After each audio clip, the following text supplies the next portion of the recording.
Well, hey, Lions got to win. I'll just say that it's homecoming. We got us a win.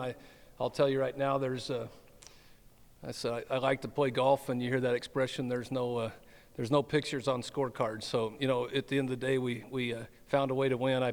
There's a lot of stuff probably to regurgitate through the things that so at the end of the day, I think I'm going to speak to the things I'm really proud of, and that's we've seen week in and week out this team has grit.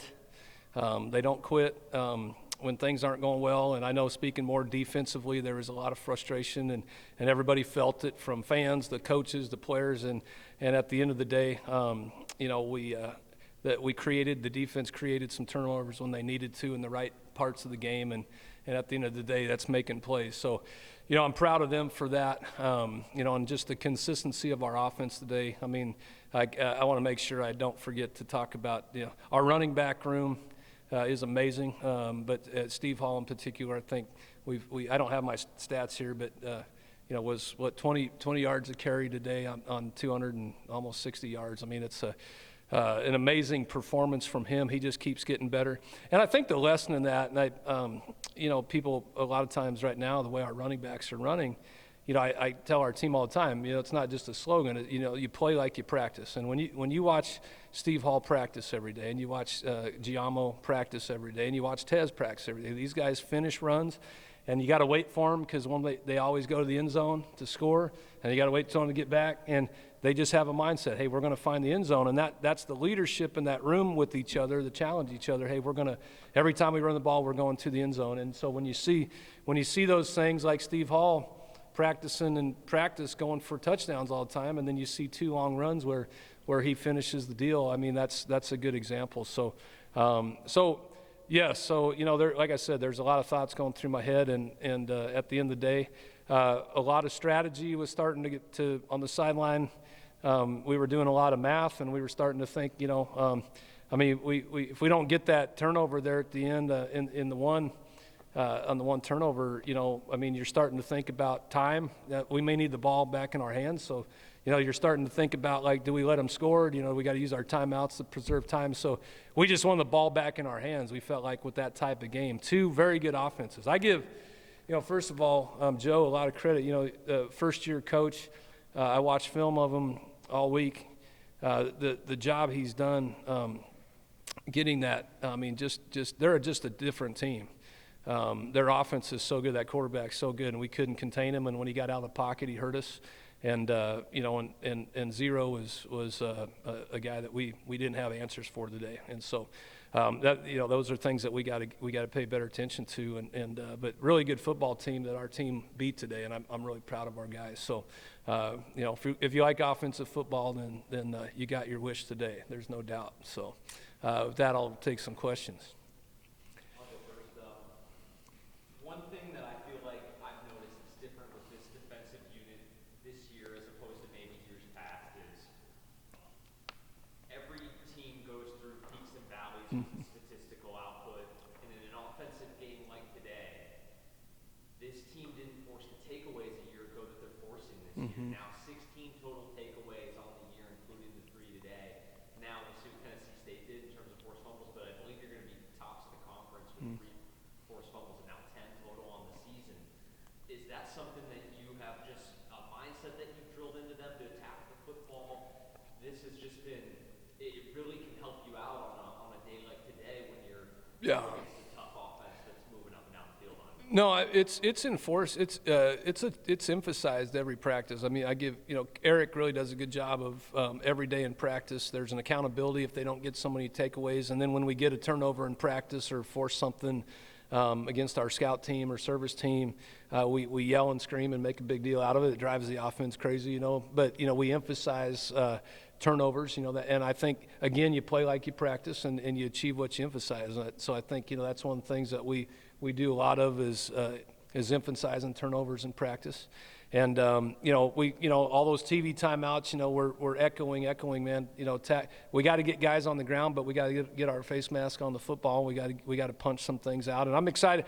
I want to go back when I see the film and on some of those forced fumbles, like how we were forcing those because they were huge plays. Yeah. Taylor punched the one on the fourth. Taylor's so great at that. I tell you, I see that in practice all the time. He's great at it. He practices it. These are drills that we do, and so yeah, it's definitely emphasized. Eric does a good job of that.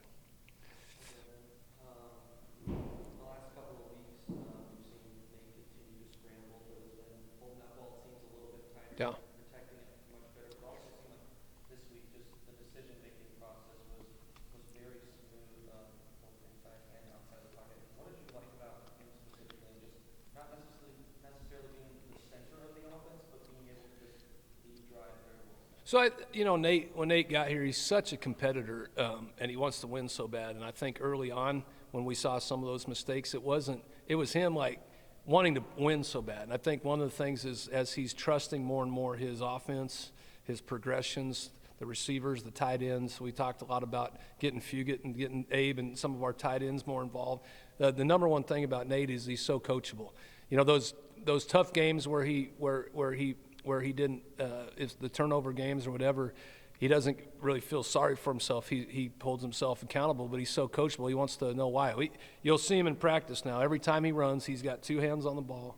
Again, you emphasize those things, but it's, he cares, and it's like, I'm not going to hurt our team anymore. And I think he's throwing balls away better, and we love the way he runs. We put some quarterback designed runs in today just because what we were counting their numbers a little bit with some of our motions. On his long touchdown run, it worked just like we thought it would. The way they were kind of going with the motion, and we had a hat on hat, and we were able to get him in the end zone. And that was one of those. He almost scored too fast in that situation. I was joking with him. I said I was hoping you'd kind of start jogging into the end zone, but because I think that was our 2-minute drill. We wanted to try to milk the clock and score going into halftime. But now we'll take a touchdown anytime. So really proud of that kid and just how coachable he is.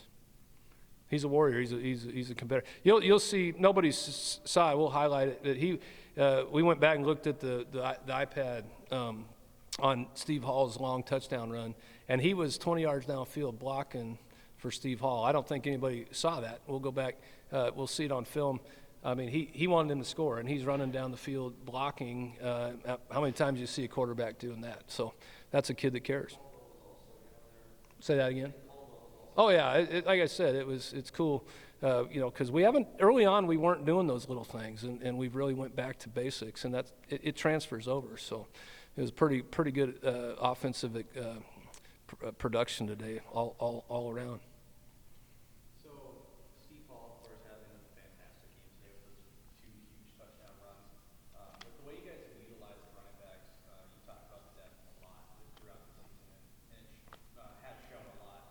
Is there a little bit more fuel for one running back to try and pick themselves up and maybe even get some more snaps, given how you guys are using that running back? Well, yeah, when you got kind of a three-headed monster, and really, Jared Rhodes, Jared, because he was coming back from injury. Jared's another one. We got 4. He's not getting a lot of snaps right now, but I think about Jared a lot. All those guys could start every game. In a 12-game season, we're blessed to have 3 guys right now in a rotation that it's just the next one up. And being a defensive guy in my past and always been on the defensive side, nothing drives you crazier when a back runs out and another one comes in that you got to go, crap, I got to deal with that kid too. And then the third one comes in, it's like, shoot, I got to deal with that too. So, we've never, even in my whole career, we've never been just a featured back guy, because most of the time they don't last. I mean, it's 12 games and a lot of hits, and so to keep a constant fresh. You'll see, like in this season, when we've had a guy that's real hot and just rolling, we kind of keep rolling with him a little bit, like we did on the first drive, and Steve just let him keep rolling.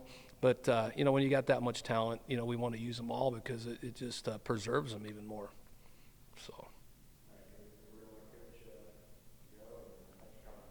Thanks, y'all. Appreciate it.